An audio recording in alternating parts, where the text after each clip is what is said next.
বিশ্বাস করো, যদি আমার নিজের সাথে এমনটি না ঘটতো তাহলে আমি কখনোই বিশ্বাস করতাম না যে ব্রাজিল এবং আর্জেন্টিনার এমন ক্রেজি ফ্যানও হতে পারে। তো মূল ঘটনাটা হচ্ছে গিয়ে আমি এখন তোমাদেরকে খুলে বলছি। আমি যখন প্রথম প্রথম কন্টেন্ট তৈরি করতাম, মানে 2022 সালের দিকে, তখন আমি ইউটিউবের জন্য শুধুমাত্র কন্টেন্ট তৈরি করতাম। এমনি ফেসবুক, ইনস্টাগ্রাম, টিকটক এইসব প্ল্যাটফর্মে তখন আমি ভিডিও আপলোড করতাম না। তো যাই হোক, তখন হচ্ছে কি আমি প্রথম প্রথম ভিডিও বানাতাম, তেমন কিছু বুঝতাম না, লাইক ছিল না, কমেন্ট ছিল না, না কোনো সাবস্ক্রাইব ছিল, ভিউ ছিল, মানে তখন তো আর এত ভালো করে মেহেদি দিতে পারতাম না, মানে এখন যতটুকু দিতে পারি ততটুকু তো আর তখন দিতে পারতাম না, যার কারণে আমার ভিডিওতেও তেমন একটা ভিউ আসতো না।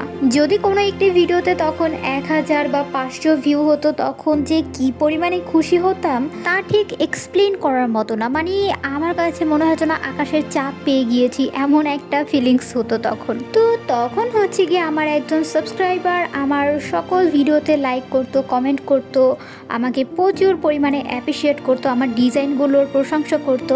যদিও আমি জানি তখন আমি অত ভালো মেহেদি দিতে পারতাম না, তখন প্রথম প্রথম ছিলাম। এখন মোটামুটি মেহেদি দিতে পারি, অত ভালো না। যাই হোক, সে হচ্ছে গিয়ে সবসময় আমার ভিডিওতে কমেন্ট করতো।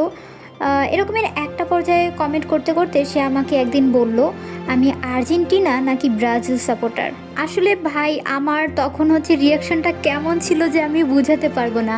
আমি তখন আসলে আর্জেন্টিনা ব্রাজিল এর সম্পর্কে আমার কোনো আইডিয়াই ছিল না, যার কারণে আমি তাকে স্বাভাবিকভাবেই বললাম যে দেখুন, আমি ক্রিকেট, ফুটবল এর সম্পর্কে আমার কোনো আইডিয়াই নেই, যার কারণে আমি কোনো দল সাপোর্টও করি না। তখন হচ্ছে গিয়ে সে আমাকে রিপ্লাই দিল, বলল যেহেতু আপনি কোনো দলই সাপোর্ট করেন না, এটা একদিক দিয়ে ভালোই হয়েছে, এখন থেকে হচ্ছে গিয়ে আপনি সব সময় ব্রাজিল সাপোর্ট করবেন। এই কথা শুনে আমার মোটামুটি মেজাজটা একটু গরমই হয়ে গিয়েছিল, যে আমি তাকে বললাম আমি ক্রিকেট, ফুটবল কিছু বুঝি না। সে এই কথাগুলো শুনেও সে আমাকে বলছে যে আমি এরপর নাকি ব্রাজিল সাপোর্ট করব। তারপরেও আমি তাকে রিপ্লাই দিলাম, বললাম যে দেখুন, আমি আপনাকে কি বললাম যে আমি ক্রিকেট, ফুটবল কিছুই বুঝি না, সে জায়গায় দল সাপোর্ট করার কথা কোত্থেকে আসছে। এই কথাটি শোনার সাথে সাথে সে হচ্ছে গিয়ে রীতিমতো আমাকে একটি থ্রেড দিয়ে একটি মেসেজ দিল। তো মেসেজটা ছিল কিছুটা এমন, দেখুন, আপনি যদি এখন ব্রাজিল সাপোর্ট না করেন তাহলে হচ্ছে গিয়ে আমি আপনার কোনো ভিডিওতে লাইক করব না, কমেন্ট করব না, আর হচ্ছে গিয়ে আমি আপনাকে এখন আনসাবস্ক্রাইব করে দিব।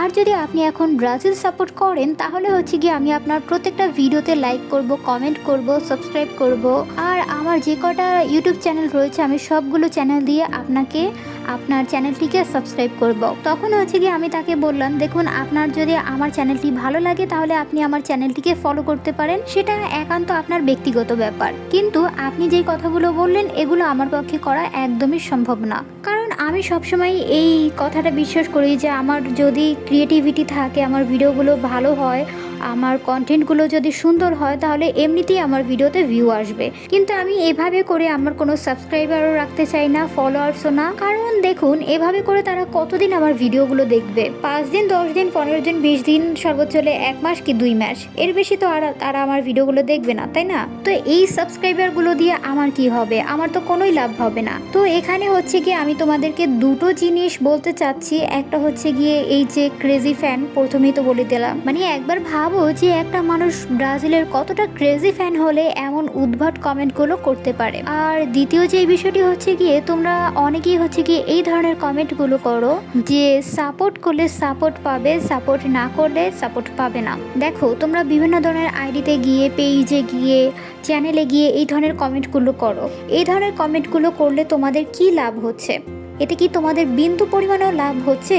যদি আমাকে ব্যক্তিগতভাবে জিজ্ঞাসা করো তাহলে আমি বলবো যে তোমরা শুধুমাত্র তোমাদের নিজেদের সময় নষ্ট করছো, আর কিচ্ছু করছো না। বরং এগুলো না করে তার থেকে তোমরা নিজেদের কন্টেন্টের দিকে ফোকাস রাখো, কন্টেন্টগুলো ভালো করে বানানোর চেষ্টা করো, বেশি বেশি করে চ্যানেলে ভিডিও আপলোড করতে থাকো। এতে করেও কিন্তু তোমাদের চ্যানেলের সাবস্ক্রাইবার অনেক বেশি বাড়বে। আমার এই কথাগুলো একটু ফলো করার চেষ্টা করো, তাহলে দেখবে তোমাদের পেজ কিংবা আইডিতে বেশ ভালো পরিমাণে সাড়া পাচ্ছ। অন্যের সাপোর্টে নয়, নিজের যোগ্যতার সামনের দিকে এগিয়ে যাওয়ার চেষ্টা করো। তো যাই হোক, আজকে অনেক কথা বললাম, ভিডিওটি অনেক বেশি বড় হয়ে গিয়েছে, ডিজাইনটিও প্রায় সম্পূর্ণ হয়ে গিয়েছে, জাস্ট আর অল্প একটু বাকি আছে। অবশ্যই কিন্তু জানাতে ভুলবে না যে ডিজাইনটি কেমন হয়েছে, আর যদি ডিজাইনটি ভালো লাগে তাহলে অবশ্যই লাইক, কমেন্ট আর ভিডিওটি শেয়ার করতে ভুলবে না। তুমি যদি আমার এই চ্যানেলের নতুন সদস্য হয়ে থাকো তাহলে অবশ্যই কিন্তু আমার এই চ্যানেলটিকে সাবস্ক্রাইব করতে ভুলবে না। আর যদি এই ভিডিওটি ফেসবুক পেজ কিংবা অন্যান্য প্ল্যাটফর্ম থেকে দেখে থাকো তাহলে অবশ্যই ফলো মি। এতক্ষণ ধৈর্য সহকারে আমার সাথে থাকার জন্য তোমাদের সকলকে অসংখ্য ধন্যবাদ। Thank you so much for watching this video.